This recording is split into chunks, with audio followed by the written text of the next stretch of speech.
friend. Oh, ayaw ka na ba? Ano muna? Ang nagluto niyan. Kainin mo, ha? Sarap yan. May i-open up lang sana sa'yo. Medyo kasi bumabagsak ako sa studies ko ngayon, best friend eh. Lalo na yung sa math. Ano ba naman kasi yung teacher namin? Masyadong maigpit. Masyadong, ang daming kuda. Wala na masyadong papasok sa utak ko eh. So yun, kahapon exam namin. Pero nag-aral naman ng mabuti, natural. Ayokong bumagsak ako pero bagsak pa rin eh. Anong gagawin ko? Panigurado magagalit sa akin yung tatay ko nito, best friend. Sige, kainin mo yan ha. Ano nagluto niyan?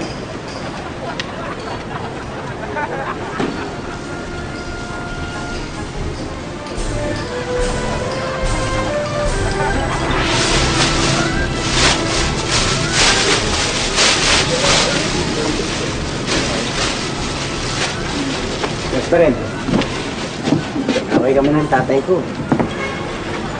Kasi pinag-iwalay niya kami ng girlfriend ko eh. Naalala mo, kinuwento ko sa'yo, bumagsak ako sa math, di ba? Iisip ng tatay ko, yun yung dahilan, yung girlfriend ko yung dahilan, kaya ako napapabayaan yung studies ko.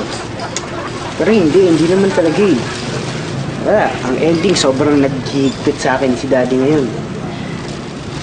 Ano mo, best friend, naiingit ako sa'yo eh. Kasi kahit baliw ka, malaya ka. Kahit baliw ka, tignan mo, walang naghihigpit sa'yo. Buti ka pa. Sige, best friend. Mahangin lang ako.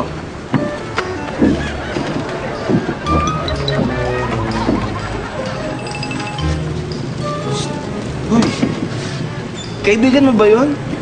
Yun? Oo, hindi ah. Bakit lagi bumabalik dito? Lagi kang kinakausap. Hindi ko alam. Panay nga punta dito, nagsasalita mag-isa eh. Palagay ko baliw yun. Oo nga. Ang daming ganun dito eh.